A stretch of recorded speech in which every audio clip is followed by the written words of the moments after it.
السلام عليكم. خلينا نبلش إن شاء الله بمحاضرة الاسترايدر. شو الاسترايدر؟ أول إشي الاسترايدر هو عبارة عن دخول أو خروج الهواء من خلال الأبر ايرويز، ويصير عندنا صوت صفير عالي. تمام، اللي بنسميه سترايدر. هذا الصوت عادة بيكون مع الانسبيراتوري، لكن رح نشوف في مرات بيكون في معنا باي فيزك، مرات بتطور شوي شوي حسب كيف الاوبستراكشن اللي بيصير.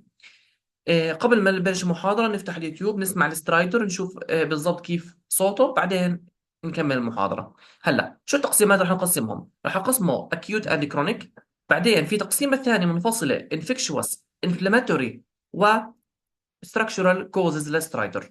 اوكي، وكل شيء له تصنيفاته والحكي الخاص فيه. اول شيء chronic versus acute سترايدر. نبلش نحكي شوي صغيرة عن الاكيوت سترايدر.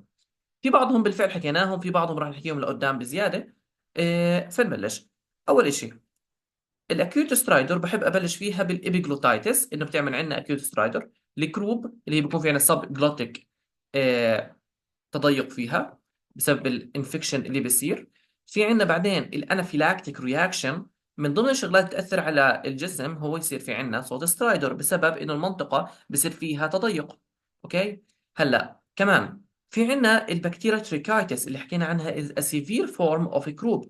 بيكون فيفر عالية كثير وبسوء وضع المريض، وبيكون يعني فعليا بيشبه كثير الابيجلوتايتس because it's a severe form of croup، لكن بيكون مع حراره عاليه جدا. هلا ديفتيريا، اللي هي كورينوبكتيريوم ديفتيريا، اللي بتعمل سودو ميمبرين على الحلق، وبتعمل عندنا بولز نيك بسبب الليمفودينوباثي، وبتعمل عندنا مشاكل بالنيورونز. فالديفتيريا برضه بما انها بتاثر على منطقه الحلق والفارنكس وهيك، فممكن تعمل عندنا صوت سترايدر. كذلك الامر البيريتونسيلر ابسس، اذا صار في عندنا يونيلاترال ابسس بالتونسلز رح تعمل عندنا يوفيال ديفيشن، او ريتروفارنجل بالمنطقه اللي هي السبيس قدام الفيرتبرال. اذا صار في عندنا ابسس بديك المنطقه ريتروفارنجل بنسميها. ممكن كمان يصير في عندنا سترايدر، لانه رح اذا ضغطت على الايرويز. كمان في عندنا اذا واحد صار عنده inhalation of the foreign body، بالاخص عند التودلرز اللي بيحطوا شغلات كثير بتمهم، ممكن فجأة يكون يلعب مثلا مع خواته مع اخوانه برا البيت مع اصحابه. تمام، فجأة اجا بيعيط او مثلا اجا مخنوق، فهيك الكلاسيكال برزنتيشن. او مثلا كان يلعب بحال غرفه ما حدا شهد على الانهاليشن اللي عمله، فsudden onset of the symptoms without fever طبعا مهم جدا. بيكون في مرات history of shocking unilateral signs، طبعا بده برونكوسكوبي عشان انك بدك تشيل هذا الفورين بودي، او مثلا تطلع عليه تشوف وينه الى اخره. فدول اسباب الاكيوت معظمهم عرفناهم من قبل، ابيجلوتايتس وجروب نعرفهم، اضفنا عليهم الانافيلاكسس اللي هو سيفير رياكشن، حساسيه مفرطه جدا بالسكن والريسبيراتوري تراكت. كمان لو حكينا انه في عندنا اسباب اخرى من ضمنها البكتيريا تريكايتس، الديفتيريا اللي بتعمل سينو برين وبولسنيك، اللي قصدي فيها ليمفوجينوباثيا شديده كثير، واعراض بالاعصاب نيوروباثي. كذلك الامر في عندنا ريتروفارنجال ابسس والبيريتونسيلر ابسس، اللي بيصيروا بالواحده منهم يونيلاترال التونسل ابسس، بصير في عندنا يوفيال ديفيشن، والثانيه ريتروفارنجل بيكون في وجع بالرقبه، وبيكون في عندنا على الاكس راي ببين معنا الريتروفارنجل سبيس واسع مقارنه مع الفيرتبري. كمان في عندنا الانهيل فورين بودي which present without a fever. اوكي. هلا بعدين في عندنا اسباب الكرونيك سترايدر. الكرونيك سترايدر في عندنا اول شيء اسباب بنسميهم ماليشياز، اللي هو لارنجال ماليشيا وتريكيو ماليشيا. اللارنجال فهدول اكثر شغلات يعني، هي لارنجال ماليشيا وتريكو ماليشيا اكثر شغلات ممكن يجي عليهم اسئله وتنسالوا عنهم. تمام، وفي عندنا اشياء اخرى خلينا نحكي فيهم بالترتيب. اول شيء لارنكس، اللي هو عند ما كان المكان الفوكال كورس والحبل الصوتي وهذه الامور، اللي اذا تاثرت ممكن تاثر عند الصوت، زي عندنا هورسنس او ويكي كراي مثلا عند البيبي.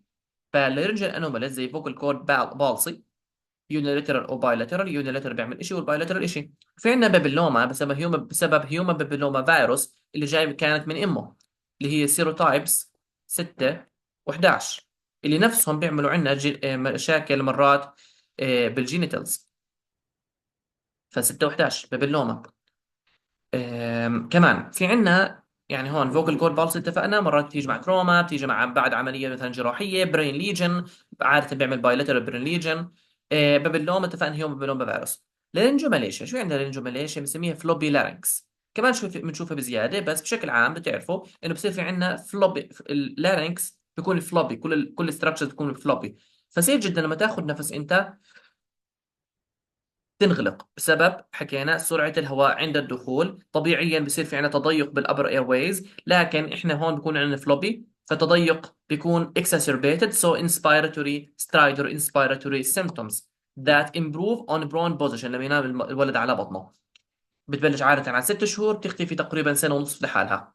طيب الابر اير اوبستراكشن اللي هو مثلا نحكي سيفير مايكروغنيثيا، بنحكي عن فرنجل سيست، هيمانجيوما. عادة هدول الابر اير واي بيكونوا عندنا يعني فيكس اوبستراكشن. تمام. ف وبيختلف طبعا، دائما حكيت لكم انه كمان شوي راح احكي لكم بزياده السترايدر لما يجي قسمه انسبايرد واكسبيرد فيه شويه تفصيل. بس بشكل عام مثلا في عندنا سيفير مايكروجنيث اللي بنسميها بيري روبن سيكونس، كثير رح تنسالوا عنها بالاوسكي. هذا طبعا كله يعني اوسكي ستيشن مبدئيا. هدول الناس بيكون عندهم ماكروجنيثيا، بيكون عندهم الفك صغير ولسانهم راجع لورا، فبصير في عندهم سترايدر. في عندنا الناس بيكون يصير عندهم فرنجر اللي هو هيماتوما. شو الهيماتوما؟ بتكون على الوجه عادة، بس برضه ممكن تكون عندنا بالحلق، او يعني عند منطقة الفارنكس واللارنكس وهيك. فإذا كانت هناك من الممكن تعمل عندنا سترايدر. عادة بيكون بايفيزك، وبيكون خصائصه زي الهيمانجيوما ثانية، تكبر تكبر بعدين تصغر، تكبر تكبر تصغر، هيك بتكون خصائصها. هلا في عندنا كمان اذا كان مشاكل بتريكيا. لاحظوا كيف عم ننزل نزول احنا. فوكال كورد، بابلوما بالفوكال كورد، لارنجوماليشيا، upper airway obstruction، tracheal anomalies. tracheal anomalies بنحكي عن subglottic stenosis. بعد مثلا فرضا ولد كان بالحضانة، فضل كثير على أجهزة التنفس، في عندنا complications من ضمنها يصير في عندنا stenosis in the subglottic بسبب انه حاطين كنا foreign body فصار عليه stenosis وفايبرز وكذا. شيء غريب انه بالمنطقه، فاكيد راح يصير في عندنا ستينوسيس بالمنطقه ككومبليكيشن. هلا تريكيو ماليشيا. تريكيو ماليشيا بتشبه فكره مين؟ اللارنجو ماليشيا، بس عندك منطقه التريكيا كمان بتكون امبروف ان برون بوزيشن. اوكي. هلا فاسكولار رينج. الفاسكولار رينج هي عباره عن ايش؟ طبعا بحكي عن الديفرنشال دايجنوستس كمان شوي بفصل. الفاسكولار رينج عاده بتعمل عندنا باي فيزيك سترايدر. فكرتها ببساطه انه في عندنا اجزاء من الاورتا، او نحكي تفرعات الاورتا، المفروض انها تختفي الولد لما ينولد ويكبر شوي. بهي الحاله ما بتختفي، وبتعمل عندنا احاطه لمين؟ بتعمل عندنا احاطه لمنطقه الاسوفيجاس ومنطقه كمان التريكيا. فبتعمل عندنا باي فيزيك سترايدر فيكست، تمام، اون انسبيريشن اند اكسبيريشن. وبتعمل عندنا ديسفيجيا لانه حكيت بتحوط الاسوفيجاس، بتحوط عندنا كمان مين؟ التريكيا. فكونجينيتال ابنورماليتي اوف ذا جريد فيزلز بكون مثلا دبل اورتيك ارش مش واحد فبحوطه. worsen اوفر تايم. طبعا احسن فحص هو الهاي ريزوليوشن سي سكان عشان نشوفه منيح. ممكن نعمل باري مسولو ببين معنا الاندنتيشن، يعني ببين معنا انه في عندنا لما نعمل باري مسولو من خلال الاسوفيجاس ببين معنا في تضيق بالاسوفيجاس. تمام. فبنحكي والله maybe there is something، فبنعمل ساعتها فحوصات اكثر. بتعرفوا هاي الشغلات ما بتكون 1+1=2، مش دائما احنا بنشك بعدين بنعمل الفحص المثالي. ممكن نشك عن طريق incidental finding، ممكن نشك هو بيعمل عماله فحص لسبب اخر. هالامور بتتداخل مع بعض. طيب فالاسباب الكرونيك في عندنا اللارنجال انوماليز، بنحكي عمالها فوكال كورد باراليسيس اور فوكال كورد بابيلوما، هذا واحد. لارنجيو ماليشيا بتتحسن على البرون بوزيشن، بيكون عندنا فلوبي فوكال كوردز والشغلات، يعني مش فلوبي لارينكس كلياته. تمام. upper airway obstruction اللي هو روبن سيكونس اور الهيمانجيوما. اتفقنا الهيمانجيوما عادة بيكون معاها على الوجه مثلا هيمانجيوما، بتسمع صوت سترايدر فبتفكر والله ممكن يكون عندنا هيمانجيوما جوا هي عامل هذا السترايدر. هذا ربط، هذا هيستورو اكزام. كمان تريكل ابنورماليتيز، في عندنا سبجلوتيك سينوسيس اند تريكيو ماليشيا. تمام. تريكيو ماليشيا نفس فكره اللارنجو ماليشيا. السبجلوتيك سينوسيس بعد برونج انتوبيشن.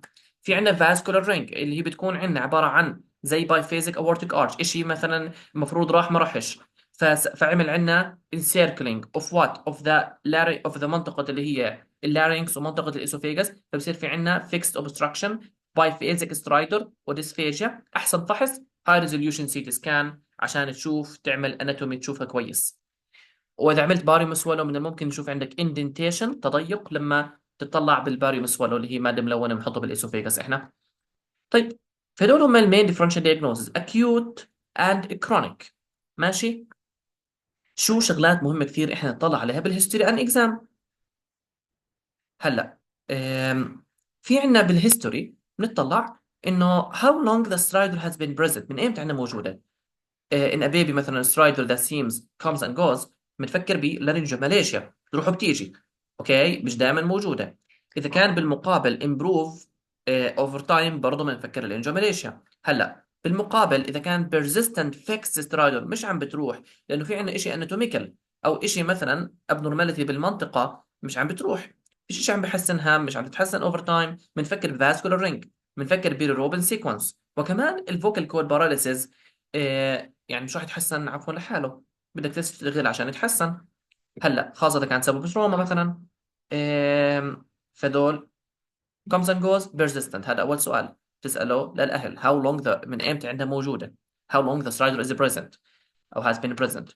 طيب delta child acute ill، يعني هل هو تعبان كثير كثير، إذا كان تعبان كثير كثير بنفكر بشغلتين، epiglottitis إذا كان توكسيك أبيرك على الآخر، وكروب إذا كان شوية شوية بعدين ساء وضعه، يعني شوية شوية وبسوء وضعه كان، فهمتوا كيف؟ بروجريسيف. الكروب بيكون بها باركينج كف، الابيجلوتايتس الأبيرك تلمسوش على السريع انتوبيشن. طيب sudden onset of symptoms، اكيد رح نفكر احنا بالابيجلوتايتس، بس شفنا كيف الابيجلوتايتس بيكون مرات معها شويه رشح بعدين فجاه بكون وضع سيء، تسوء تسوء. بس بنحكي هون sudden onset of stridor لما كان يلعب او شيء زي هيك مش عارفين شو قصته، يعني بلحظه معينه المقصد. ثاني وحده بنفكر بانهيل فورين بودي، ما كانش شيء قبليها. history of allergy وصار عنده اعراض ومعاه مثلا اورتيكاريا، بنفكر بانافيلاكسس. اوكي.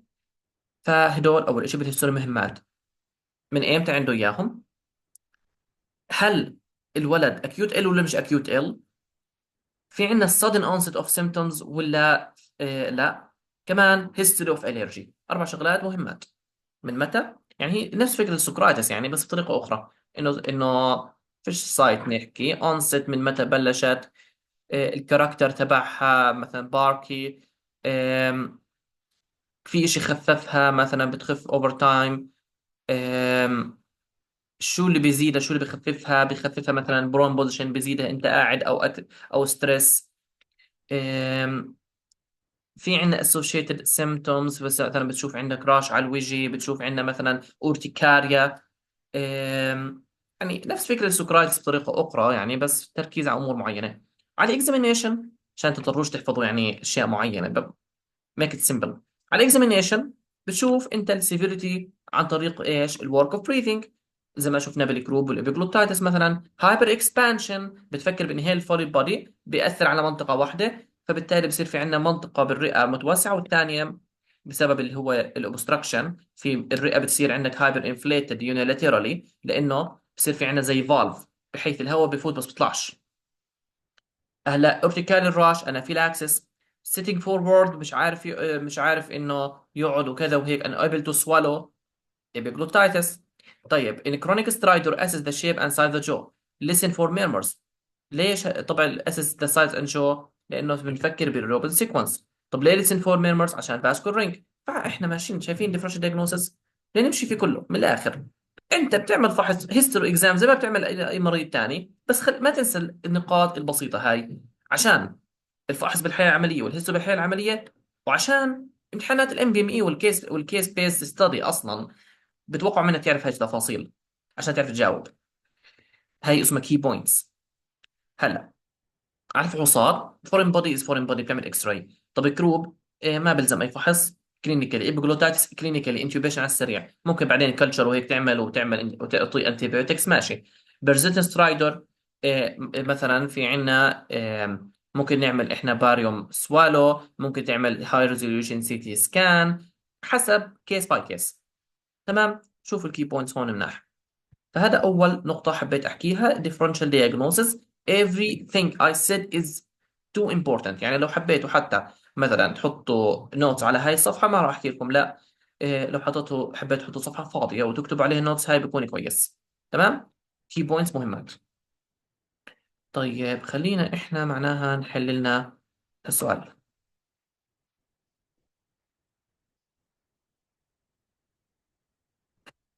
اربع شهور بوي.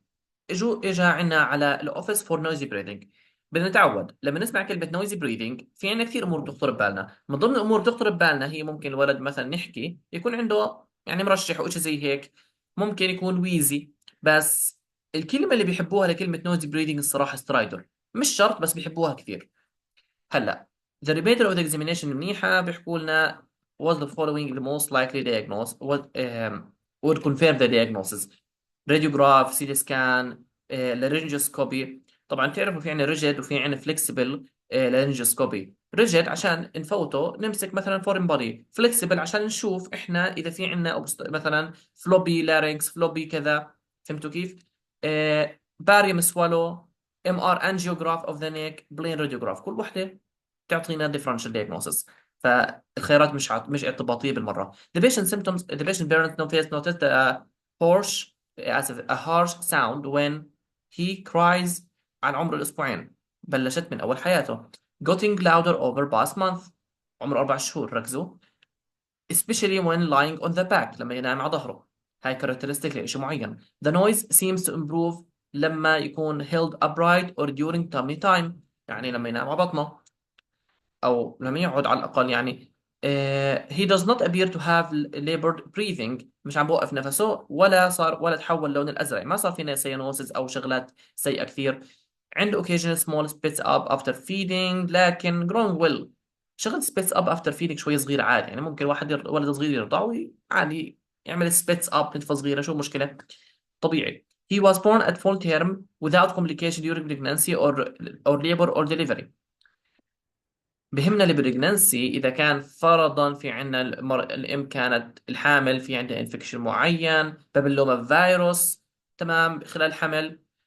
on physical examination عنده inspiratory stridor. he when he is supine and improve when he is in prone. I think you got it صح؟ طيب بدنا احنا got it بدنا احنا نفهم هلا ايش نعمل differential. أي من التالي most likely to confirm the diagnosis. خلينا نطلع كمان مرة. أي واحدة من هدول اللي حكيت عنها improve in prone position وبتكون عندنا بتسوق لما يكون نايم على ظهره وإلها فترة من عمر شهرين وعم تسوق. وحكيت لكم بتكون عادة يعني على 6 شهور بتكون أسوأ إشي تقريبا وبتحسن شوي شوي لعد عمر 18 شهر. هذا هو الرينجو ماليشيا. كمان في الريكيو ماليشيا بتيجي بسيمتوم مشابهة على قصة إنه improve on prone position لأنه الاثنين بيكون فلوبينس. طيب في اللارنجو ماليشيا زي ما شايفين هون بيكون في عنا هي نورمال الفويس بوكس بالعربي يعني او نحكي الكلام العامي هذا.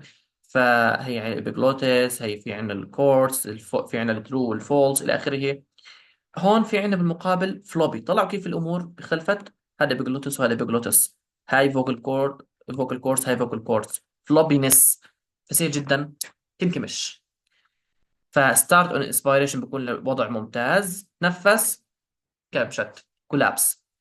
فهذا الحكي ببين عندنا بالصورة هون وكيف بحاولوا يبينوا لنا الفلوبي والكولابسينج بسبب مرور الهواء. واتفقنا كيف بصير تيربرنت فلو بطلع لنا الصوت سترايدر. طيب فالكولابس of the supraglottic structures inspiratory stridor that was one supine بيك على عمر 4 ل 8 شهور يعني on average 6 and resolve عمر 18 شهر. على diagnosis باللارنجوسكوبي بتشوف مثلا flexible لارنجوسكوبي بتشوف عندك الاوميجا شيب ابيجلوت زي ما شايفين منظر الاوميجا تحت. تمام. هي منظر اوميجا اوضح. اوكي الاوميجا شيب. نطلع لفوق. تريتمنت nothing to do reassurance. هلا بعض الناس بيجي يحكوا لكم ممكن نعطي احنا علاج الجير بحيث علاج الجير وجدوا انه بسبب الاسوشيشن ممكن يكون بيناتهم تحسن الاعراض شوي. بس مش عشان السبيت اب الموجود للمرض الولد. بس انه لو كان في عنده جير مثلا ممكن نعطيه احنا symptomatic treatment improve symptoms unclear ليش وكيف وشو اسمه بس في علاقة بيناتهم. اوكي اذا ما تحسنش ولا اجى ظابط معه وفيلت تو ثرايف صار معه سيانوسس مريضنا ركز ومنيح انه ما في عنده فيدي ديفيكولتيز فيش تكبنيا فيش سيانوسس فيش فيلت تو ثرايف عن بنمو منيح. يعني الكلام مكتوب حكيت لكم مش اعتباطي انه طلعوا ايش كاتبين. growing well 60% type for weight full term كل شيء تمام. so don't do surgery reassurance only maybe do further test to confirm the diagnosis. هم بدهم تعمل confirm. طب اي واحدة منهم اكيد تحكوا لي لارنجوسكوبي، فليكسبل رينجوسكوبي. طيب الخيارات الثانيه شيست راديوجراف، ليش بنعملها؟ ممكن نعملها احنا مثلا اذا كنا شاكين مثلا بانتيرور ماس، فورين بودي مثلا، اللي ممكن تعمل عندنا سترايدر. اوكي، يعني اذا كان في ماس بالميديسينم رح تضغط عنا على مثلا على ستراكشرز وتريكا وهيك، فتعمل عنا الاعراض.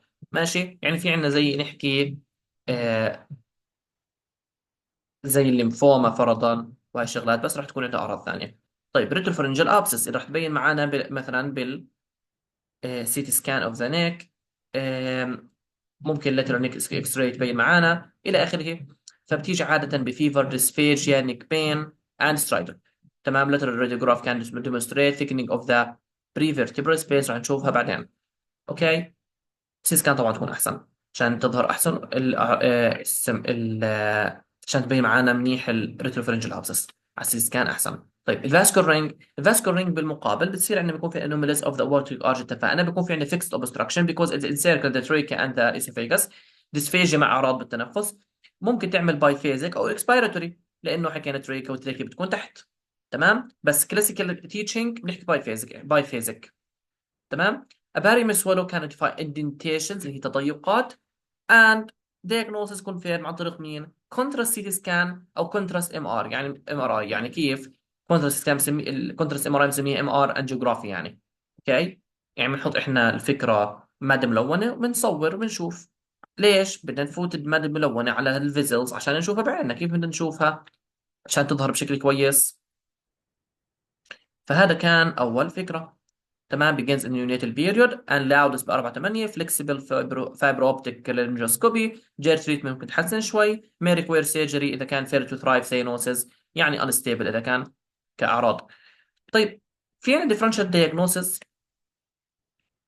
آخر من chronic stridor، من الشغلات الكومن يعني ممكن أحكي. طبعا حكينا دول كلهم. هذا the whole differential diagnosis. ممكن نضيف عليه كمان شوية شغلات بسيطة. لكن فينا هون مثلا كتاب كابلان عشان نشوف الفرق بين الكومبليت مثلا illustration مقابل مثلا شو بيحكي لنا كتاب كابلان. مش كامل ابدا بالاطفال، دير بالنا. فالرينجوفاليشيا مثلا هو most frequent cause of stridor in infants وكذا، وبشرح نفس الحكي اللي نحكي. لكن subglottic stenosis اذا مسكت most common بيكون عندنا recurrent persistent stridor ما بتتغير مع تغير البوزيشن، اللي هي subglottic stenosis. تشخيصها لارنجوسكوبي. تريتمنت بدك تعمل مثلا كريكويد سبليت ريكونستريكشن، يعني بدك تعمل سيرجري. طيب فوكال كورد باراليسيس عادة بتكون بعد مثلا نحكي هارت سيرجري، بعد فيسيولار ريبير. تشخيصها كلينيكال، ما بدك شيء غير كلينيكال ببين معك. لكن ممكن يكون اسوشيتد مع شغلات ثانية زي كيرو مالفورميشن ولا ما إلى ذلك. طيب دايجنوسيس بدك تعمل فليكسبل برونكوسكوبي عشان تشوف عندك هالفوكال كورس بشكل كويس. تريتمنت سبورتيف، موست امبروف خلال 6 ل 12 شهر. لكن ممكن بالاخير نحتاج تريكوستومي. طبعا بنحكي عنها فوكال كول باراليسيس، عاده بتيجي بحكينا هي ثيرد موست كومن، وبتيجي افتر ريبير اوف سيرجري. فاحنا ممكن ننتظر شوي. ما انتظرنا وكان وضع منيح حب بتحسن ممتاز، ما تحسنش او مثلا من اول وضع سيء ممكن تحتاج انه تريكيستومي. اوكي. انه بدك يعني انبوب تحط فعشان يعرف يتنفس. المهم اذا كان بايلاترال بالاخص يعني ما راح يعرف يتنفس بسهوله، بدك عمليه وهيك. اما يونيلاترال ممكن يعني بيختلف الفكره. فالريجوميليشيا subglottis and vocal cord paralysis هون 3 most common causes. نشوف السؤال او الفكره اللي بعديها شو بتحكي لنا، ونعمل ديفرنشال زي ما تعودنا. 3 سنين girl evaluated for hoarseness that has been getting worse over the past 2 months. طيب هي جاي فعليا هلا بهورسنس. ف طيب بيحكوا لنا flexible laryngoscopy بين معانا several finger shaped lesions on both vocal cords. جميل. which the following ممكن تكون عاملة سبب المشاكل هاي المريضة. anomalies of the airway development IgE C1 maternal transmitted viral infection ولا vaccine preventable bacterial infection. Let's see. The patient has no fever ولا shortness of breath، ما في حرارة. فما نفكرش مثلا bacterial cause اللي عاملة hoarseness حاليا. أو نحكي ما نفكرش عشان أكون أكثر دقة ما نفكرش inflammatory infectious severe enough إنه عامل fever. ما في shortness of breath ولا بتغيرش مع الأكتيفيتي ليفل. persist. She is eating normally ما فيش dysphagia. gaining weight well معناها ما في نفر to thrive. does not seem to be in pain. vital signs with a normal limit. examination eats um, ears are normal appearing with no middle ear fluid. تمام، يعني المشكلة مش من الإير. The nasal mucosa is clear، ما في rhinorrhea. The turbinates normal برضه. There is no oral mucosal lesions اللي ممكن تكون عاملة هذا hoarseness. The tonsils are small and non-obstructive. يعني المشكلة برضه مش عند التونسلز، فيش عندنا، ما فيش عندنا unilateral abscess مثلا. There is no cervical lymphadenopathy عشان الانفكشن بشكل عام، وعشان برضه الدفتيريا مرات بنحكيها. Aside from hoarseness كوريان نير نورمال، ما في شيء سي ان اس. فليكسبل لارنجوسكوبي معانا فينجر شيب ليجن اون بوث فوكال كورس. فبيحكوا لنا اي من التالي ممكن تكون السبب. هل هو انوماليس مثلا اير واي ديفلوبمنت، مثلا نحكي في عندنا فلوبينس او something، او مثلا حكوا بتتغير مع الاكتيفيتي، حكوا لا نورمال اكتيفيتي worse over the past 2 months وبس، ما كان من هي صغيره مثلا وعلى 18 شهر تحسنت وهيك، لا عمر 3 سنين اصلا لا. طب اي جي اي ميديتد هايبر سنسيتيفيتي رياكشن، مثلا نحكي انافيلاكسس اور something. هل في عندها راش؟ هل في عندها هيستوري اصلا للاتوبي؟ ما جابوش سيره. طب inherited deficiency of C1 inhibitor اللي هو بيحكوا عنهم عن C1 السيريز inhibitor deficiency، بيكون عندهم، بيصير عندهم نحكي episodic. تمام، episodic symptoms من ضمنهم اعراض سترايدر واعراض جي اي، اعراض عند ريسبيراتوري جي اي. بس هذه المريضه ما كانت episodic مره واحده من شهرين. طيب maternal transmitted viral infection most likely human papilloma virus انها تكون عامله الاعراض. طيب ليش مش فاكسين بريفنتبل؟ هل هو مش بريفنتبل؟ لا هو في بريفنتبل، بس هو فعليا فاكسين بريفنتبل فايرال مش بكتيريال. اوكي كثير بالكم، هاي اغلاط شائعه كثير. فهو فعليا عباره عن فيروس. المراه الحامل بتاخذ تطعيم له، بس بس شكلها اخذت تطعيم ما كانش كافي او ما اخذتش اصلا، بس ما حكولناش. ف this is maternally transmitted viral infection. ف 6% هو غلطانين. عفوا هم مش عارفين، يعني مش انهم مش عارفين الجواب، بس لحظه معينه ما انتبهوش. سهل كثير تغلط هيك غلطات، فانتبهوا. ف مثلا هون في ناس كاتبين بيش with anomalous airway development can present with hoarseness. However hoarseness would present from birth. طبعا كلمة الانومالس طبعا airway development تفهم بأكثر من معنى. طيب، يعني حسب شو هم قاصدين. هم قاصدين فيها كانوا هون مثلا anomalous airway قصدهم فيها لها علاقة ب laryngeal webs وهيك شغلات بالمنطقة اللي عملت مشاكل اللي عملت مشاكل زي hoarseness. بس أصلا ما كانت من النيونات، مش من أول ما ولدت هي. however would be present from birth، مش مثلا 3 سنين. angioedema تمام can be seen in IgE mediated وال inherited C1 esterase deficiency. فهدول الحالات بيعملوا عندنا اتفقنا أعراض تنفسية angioedema وهيك، لكن بتكون episodic other symptoms معاها راش وجع بطن إلى آخره. طيب طبعا هاي حكيت لكم الفكرة ما كاتبين غلطانين فيها هون. فهذا respiratory human papilloma virus بيكون most likely acquired via vertical transmission. تمام، علاجها هو the mainstay of treatment remains surgical debridement، وبيشد require many procedures مرات عشان نظبطها. كل هذا من قصة فيروس. تخيلين طبعا كيف البلوم ببين، يعني كيف بده يتنفس هذا. هون حاطين intubation للولد هذا عشان انه يتنفس وهيك، فموضوع سيء.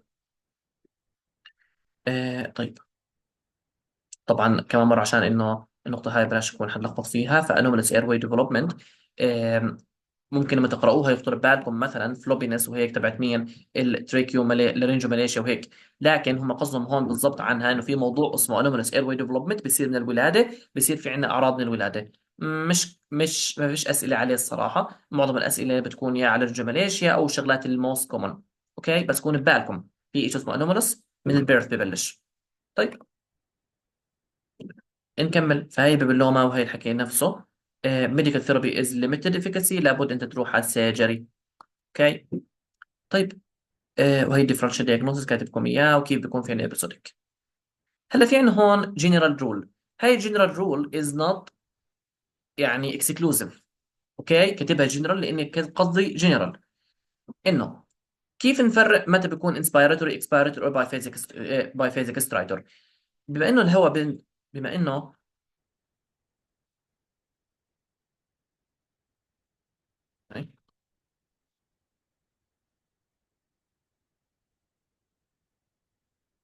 بما انه الهواء عندنا بنزل بهذا الشكل، نزوله بشكل سريع بيعمل عندنا تضيق في الايرويز. طب هذا التضيق اللي بيصير منطقيا راح يكون وين أكثر إشي؟ بهاي المنطقة. أوكي. فبالتالي يعني منطقة عند أكثر إشي نحكي حوالين السوبراجلوتيك، اللي هي أول ما ينزل الهواء أكبر سرعة، شوي شوي بينزل بخف سرعته، هيك إذا نتخيلها في كفيزياء. فلما نيجي نطلع إحنا يا جماعة الخير إنه الهواء فات بهذه الطريقة، فنتوقع إنه منطقة الفارنكس والسوبراجلوتيك لو صار في تضيق يصير في عندنا انسبيراتوري سترايدر أكثر. بينما إذا حوالين الجلوتيك والسب جلوتيك والسيرفايكال تريكيا نتوقع بفيزك أكثر. بينما اذا كان تحته تحت بصير في عندنا اكسبيراتوري، كل ما قربت من الالفيولاي بصير اكسبيراتوري، واخر شغله بصير اسمها اكسبيراتوري ويزنج كمان. تمام. هذا الوصف وصف عام. والامراض ما بتعمل واحد زائد واحد يساوي اثنين، كونهم بتطوروا من انسبيراتوري لايبايفيزك حسب درجه التضيق. كمان في منهم بيكون كلاسيكال ليرنينج، بنكون عارفينهم زي مثلا فاسكولار رينج. كلاسيكال ليرنينج از بايفيزك. مثلا نحكي الكروب كلاسيكال ليرنينج انسبيراتوري، بس ممكن الكروب تصير مثلا بايفيزك. فهذا هو المقصد بحاول اوصله. لهيك في جدول هون مثلا، الحكي هم انحكى كثير، بس الجدول هون شو بيحكي لكم انه مثلا فورين بودي اسبيريشن ايش مميز له؟ فوكالي ديمينيشد بريث ساوندز. في عندنا الفاسكولار رينج بتعمل عندنا بايفيزك سترايدر. ايروي هيمانجوما بايفيزك سترايدر. عاده بيكون معها سكين هيمانجوماز، فبنفكر فيها. طيب. لسه ما خلصناش. في عندنا هون اوكي.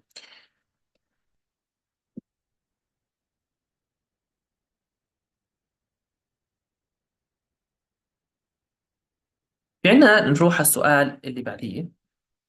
آم، السؤال رقم 3. هو بالغلط فات إجابة أنا. روح السؤال رقم 1. شو بيحكي لنا السؤال هذا؟ 4 شهور بوي اجى على الأوفيس for follow up after recent urgent care visit to evaluate noisy breathing.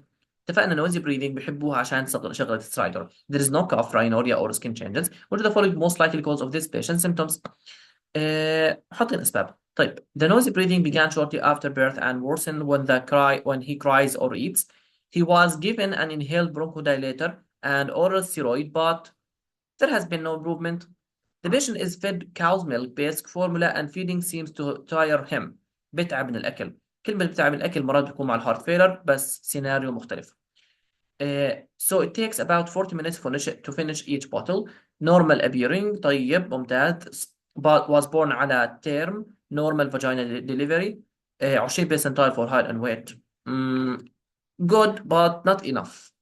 صح؟ ليش هيك نحيف؟ ليش هيك طوله ووزنه قلال؟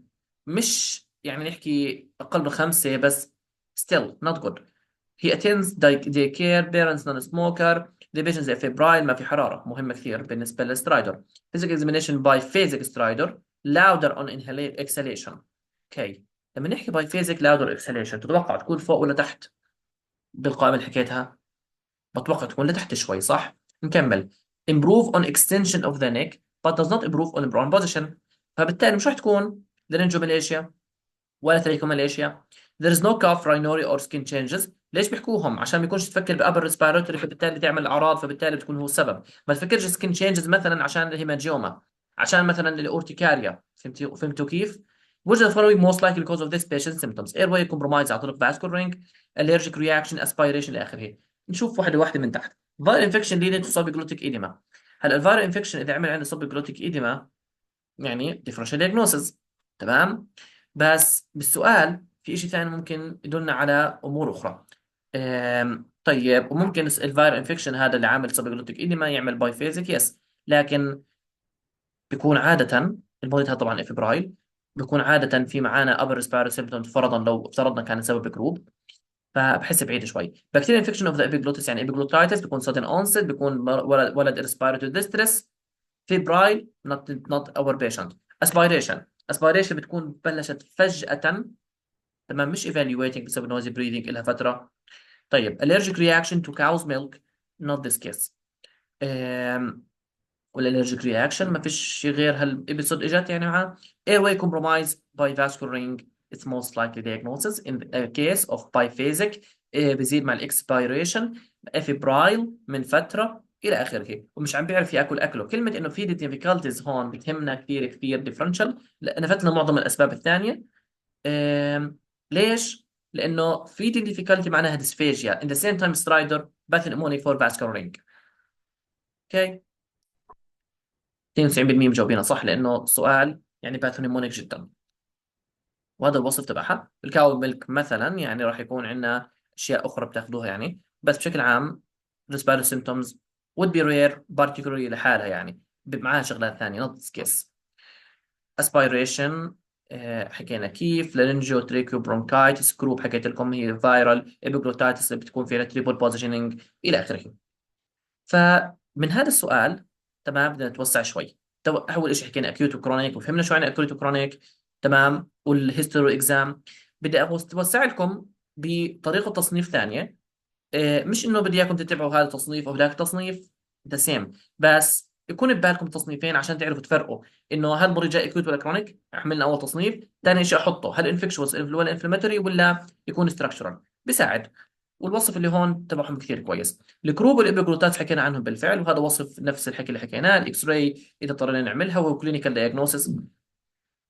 ديفتيريا اللي هي كولوني بكتيريوم ديفتيريا ببلش اعراض خلال 4 5 ايام. بيكون الابيرنج سيرفايكال ليمفوانجيوباثي بولزنيك سودو ميمبرين على البوستيرور فارنكس باركينج كاف. اها، ليش هاي كلمه حلوه؟ عشان تعرفوا ان الباركينج كاف is not only in كروب، فبتصير مع شغلات ثانيه عادي، بس هي نحكي باثونيمونيك او نحكي كلاسيكال ليرنينج كروب. تمام. فويسنج هورس difficulty swallowing drooling present. تمام، لانه متاثر السول ممبرين. اكس راي سبجلوتيك ناروينج زي مين؟ زي الكروب. لكن هو فعليا الديفتيريا وصف تبعها السول ممبرين والابيرنج والليمفو انيونوباثي بكون اوضح من فكره الكروب اللي بتكون عندنا شوي شوي بروجريسيف فايرال انفكشن وبعدين صار اعراض. ف تو ديفرنت ثينكس. ممكن نستعين بسكتشي نفتح الديفتيريا مع بعض.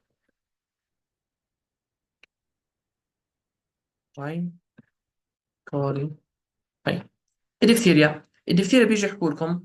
ضل نرجع لسكتشي يا جماعه، هذا مثلا لازم تشوفوها كل انفكشن شوفوا سكتشي لها. فعلى سبيل المثال عندنا هون انا بحكي بولزنيك عشان نتذكر فكره الليمفو انجينوباثي الموجوده هون. كمان نتذكر من خلال الصوره هاي انه بصير في عندنا سودو ممبرين على الحلق بوستيرو فارنكس. نتذكر من خلال الصوره هاي انه بصير في عندنا بولي نيوروباثي. كمان قصه انه ممكن ياثر على القلب يعني من خلال هذا الشيء اللي ماسكه اللي آه بيلعب بالسيرك. المهم يعني هاد عشان نتذكر كل الأعراض خلال صورة سكتشي. بالطبع يعني هو في له فاكسين as you already know من أول محاضرة. أوكي، طبعا بما إنه بيعمل سودو ميمبرين فراح يعمل أعراض سترايدر وهي شغلات. طيب في عندنا بكتيريا تريكايتس حكيناها من قبل، هي severe form of group. most common cause is لازم تكونوا عارفين ستاف اور يس. تمام. بيجي برودروم بعديه بصير اعراض جدا شديده. هلا ريتروفرنجال ابسس بتكون عندنا مثلا نحكي سببها ستريب ستاف. اوكي، الابيرنج يونيترال لينك سويلينج سيرفايكال ليمفوتوباثي بيروتونسال ابسس يوفيل ديفيشن تيتانوس. ستيتن يعني بيكون متصلب جسمه هيك ورقبته تريسماس. في عندنا فهدول اول اسباب. الكروب والابيجلوتايتس حكينا عنهم قبل شوي، والبكتيريا تريكايتس والديفتيريا كذلك طبعا، الابسيسز والتيتانوس. دول كون حكيهم باسباب الكيوت اكيوت كوزز. تمام، فكلهم اكيوت يعني منطقيا. هلا بالمقابل في عندنا الرجيك او انفلاماتوري. في عندنا سبازموديك كروب يعتبر يعني مرات حكيت لكم بيعتبروه شيء مناعي كاحد الفرضيات، فهون معتمدين هاي النظريه. الانجيو ديما بتكون في عندنا ابيسوديك اورتيكاري ابيسوديك انجيو ديم يعني ابيسوديك سيمتومز. تمام، بتكون مع سي 1 استريز ديفشنسي مثلا، او مثلا انافيلاكسس. في عندنا انافيلاكسس بذات اللي بتعمل عندنا انجيوديما. بتكون في عندنا هايبوتنشن توصل وكذا وشوك. انهاليشن انجري. انهاليشن انجري بسبب يعني انهاليشن حروق كذا، فبالتالي بصير في بسبب سموك irritants فبتعمل عندنا. لكن الملاحظين اللي مركزين عليهم الانجيوديما والانافيلاكسس لانهم عليهم اسئله ممكن بمواضيع ثانيه مش هون. commonly asked about. طيب structural causes of stridor. في عندنا الفورين بودي اسبيريشن اتفقنا عليها، بتبين عنا على الاكس راي، بتبين عنا وايدنينج ويتنس او سسبكتد حسب كان يلعب مع اولاده او شيء شوكينج ابيسود اذا كانت موجوده. في عندنا الاير واي ماليز اللي حكينا، لينجو ماليشيا. في عندنا الستينوسيس، سبيجلوتيك ستينوسيس مثلا، بسبب برونج انتوبيشن. هلا في عندنا فوكال كورد باراليسيس تيجي مثلا بعد عمليه. في عندنا غير هدول الفاسكولار حكينا عنها، الاير واي هيمانجوما باي فيزيك بتكون بالفيرست ويكس اوف هيمانجوما اللارج، اول اسابيع بعدين بتخف اللارج تبعها. وكونكرنت سكين انفولفمنت. في عندنا كمان شغلتين اسمهم البيري روبن سيكونس، وفي هاي بوست اكسبيشن لارنجال ايديما. في بعض الناس اول ما تعمل اكسبيشن لهم من اسمه بوست اكسبيشن بصير في عندنا ايديما، مش هالهاي اللي كثير. في عندنا بيري روبن سيكونس لسه هاي بالاوسكي. آه البيري روبن سيكونس فكرتها بصير في عندنا الفك مايكروجنيثيا اند اللسان بيرجع لورا فبسكر مجرى التنفس. تمام. فإذا rare congenital defect characterized by underdeveloped jaw, backward displacement of the tongue and upper airway obstruction. طبعا underdeveloped ممكن أحكيها إنه مايكروبنيثيا أحسن.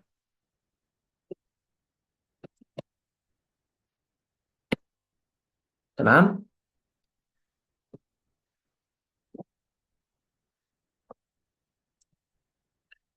هلا في عنا هون صورة للفوكال كورد باراليسيس، كيف بتبين عنا إذا كانت unilateral هي مثلا normal respiration، هذا normal phenomena. هذا كان unilateral paralysis، كيف بتظهر عنا في واحدة منهم مش عم بتتسكر، فبالتالي راح يصير في عنا صوت صفير لما لما انه ياخذ نفس. عادة بتكون عنا inspiratory stridor اللي بتكون فوق.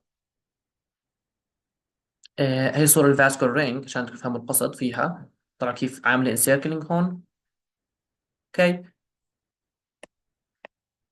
فراح تعمل انسيركلينج اوف وات فيكا والاسوفيجاس مساكين بالنص، عبطهم عبط. فبصير في ديسفيجيا واعراض كمان اللي هو سترايدر. طيب ليتس كونتينيو.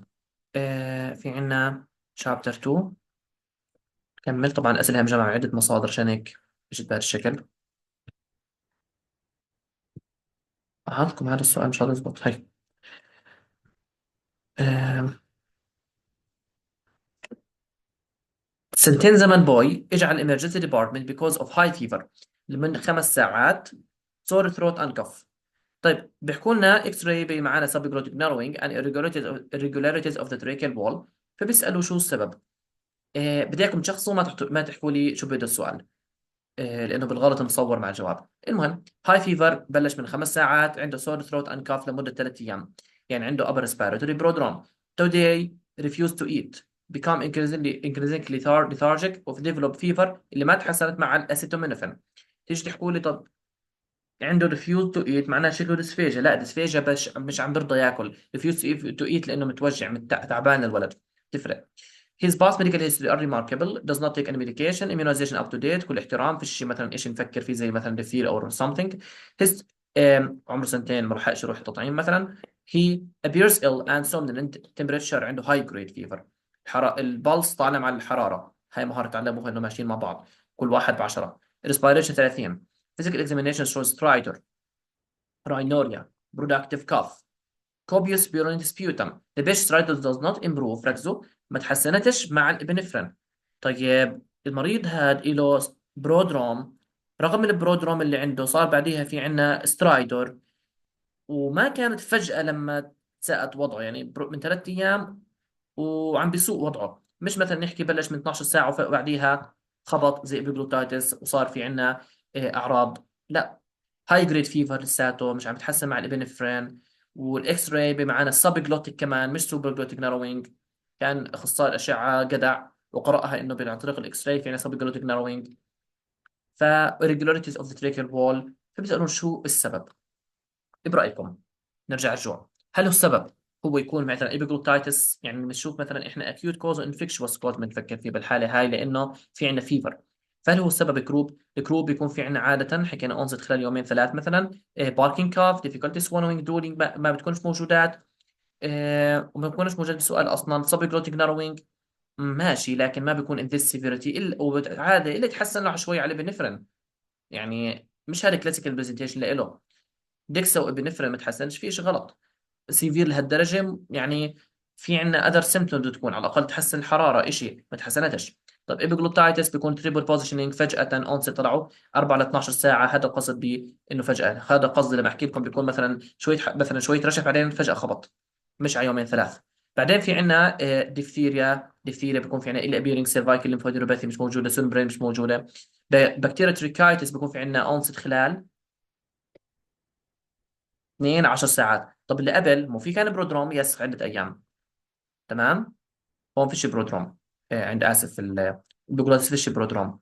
هون في برودروم جروب في، هون لا. تريكايتس في، زي ما كان عندي سؤال هون فيبرايل كف برودكتيف كف. تمام، حطيته خصوصا عشان تركزوا. كورسنج ذا فويس وكذا، يعني بتشبه الجروب كثير، وصب جلوتيك ناروينج. بس اللهم الشغله المميزه انه انه بتكون اسوء كثير من الجروب، مش عم تحسن على شيء. سو ذيس از كلاسيكال كيس اوف بكتيريا تريكايتس. طب شلون السؤال؟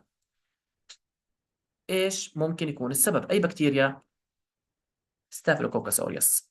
اوكي، كم واحد جاوبوا صح؟ 20%. هذا سؤال 5 شواكيش، بس حطيته يعني زي نكشة راس عشان تعرفوا انه رغم انه بحكي لكم مش حلوا 5 شواكيش، بس يعني بتقدروا تحلوهم لو انكم يعني مركزين منيح ان شاء الله. طيب let's see this question. نختتم بشيء هيك بسيط وسلس ان شاء الله، بعدين نعمل رابط ريفيو زي ما متعودين. ف6 شهور بوي جيل اسف اجت على الفيزيشن because of 2 month history of noisy breathing. 6 شهور من شهرين vital sign within normal limit اي مثال most likely diagnosis. نعمل سكرينينج على السريع بسبب حاطين اسباب اغلبهم نحكي chronic. في acute طبعا. Her parents state that her breathing has become progressively louder during the time, worse lying on the back, feeding, crying, improve على البطن. قبل ما نكمل السؤال عرفنا الجواب، بس نعمل سكرينينج شويه ريجرجيتيشن، المهم بتلموا منيح عمالها immunization up to date. 65 لينك ويت ممتاز. ف diagnosis is of course يعني راح تحكوها لانجو ماليشيا. صعب هذا السؤال، يعني حرام هذا السؤال تغلطوا فيه. كلاسيكالي بتيجي اسئله صراحه زي هيك على القصص السترايدر، بس حبيت احط لكم انا القصه الكامله عشان ولا سؤال يروح منكم، عشان الاوسكي كمان لانه هذا اوسكي ستيشن. طيب رابط ريفيو خلال دقيقتين. في عندنا اسباب الاسترايدر، في اكيوت في عندنا كرونيك. الاكيوت سترايدر في عندنا بنبلش فيهم بالابيجلوتايتس كروب. في عندنا بعدين بنحكي عن انافيلاكسس بتيجي معاها سكين راش، بتيجي معاها انجوديما، بكتيريا تريكايتس، ديفتيريا، ريتروفرنجال ابسس مع بيرتونسال ابسس لما نحكي شغلات الابسس يعني. وفي عندنا اخر شغله انهيل فور بودي تودلر نو فيفر سدن اونست. بعدين نحكي اسباب الكرونيك. اسباب الكرونيك في عندنا اللي هو لارنجال انوماليز او اللي هم فوكال كور بالسي بعد تروما او ممكن برين ليجن. بابيلي ديما، اسف بابيلوم هيوما بابيلوما فيروس اللي هو بيكون فيه بروجريسيف سترايدر. لارنجو ماليشيا وتريكو ماليشيا بتحسنوا امبرون بوزيشن. لارنجو ماليشيا 6 شهور من 4 ل 8 بتكون يعني اسوء شيء، وبيكون في عندنا امبروفمنت خلال 18 شهر. في عندنا التريكو ماليشيا بتكون لتحت شوي امبروف ان برون بوزيشن. upper airway obstruction بالروبن سيكونس and في عندنا هيمانجيوما. الهيمانجيوما بتكون مع سكين تشينجز على الوجه عاده، هيمانجيوما يعني. وبرضه بتكون عندنا بايفيزيك سترايدر. اول اسابيع بتنمو كثير فبتكون سيئه. في عندنا السبجلوتيك ستينوسيس بعد برونك انتوبيشن، وبتختلف حكينا عن الاكستوبيشن اللي بتكون فجاه انه بتكون بعد ما تشيل عندك الاكستوبيشن. تريكوميليش حكينا. فاسكول رينج بيكون باي فيزيك، بيكون ممكن يعني يوصل لحال فيزيوترايب او قريب منها زي ما شفنا السؤال 20%، لانه بيكون مش عم باكل منيح ديسفيشيا. هذا ريزوليوشن سيتي سكان احسن شيء. الباري ممكن نبين فيه اندنتيشن. نركز انه هل نسال دائما الاسئله هاي how long does the child like acutely ill sudden onset history of allergy، واللي صراحه ميك سنس لحالها ما تكونوا عارفين اللي فوق من دون ما تقعدوا تحفظ حفظ. على الاكزامينيشن نفس الفكره. ننزل تحت شوي بنقسمهم احنا، ممكن هذا في وصف عام inspiratory biphasic expiratory حسب وين مكان الاغلاق. فارنكس وفوق inspiratory، لتحت biphasic او expiratory اكثر. expiratory اللي بكون بنزل لتحت وشوي اخر شغله بصير في عندنا wheezes expiratory wheezes. الاسباب بنقسمهم infectious ممكن، allergic structural. infectious كروب epiglottitis diphtheria بكتيريا تراكايتس ريتروفرنجال ابسس بيرتونسال ابسس وتيتانوس. الالرجيك انفلاماتوري بنحكي عن سبازم الجروب انجوديما وانافيلاكسس. الانجوديما لها علاقه بالانافيلاكسس والها علاقه بالفا 1 انترتريبسين اسف السي 1 ستريس ديفشنسي اللي بيكون معاهم برضه وجع بطن بروح وبيجي. في عندنا انهيليشن انجري. في عندنا ستراكشرال كوزز اللي هم فورين بودي اسبيريشن، اير واي ماليشيا رينجو تريكو ماليشيا، سينوسز بسبب برونج انتوبيشن، بوست اكستوبيشن رينجل اديما، فوكال كورد باراليسيس، يونيلاترال او بايلاترال كل واحده لها الشكل. بيلي روبن سيكونس فاسكولار رينج اند اير واي هيمانجيوما اللي بتكون باي فيزيك بتصير لارج ان فيو ويكس اوف لايف. فاسكولار رينج برضه بتكون باي فيزيك. كلاسيكال ليرنينج طبعا. فهيك احنا ان شاء الله بنختم محاضرة الاسترايدر، ان شاء الله تكون واضحة، واي سؤال انا جاهز. يعطيكم العافية.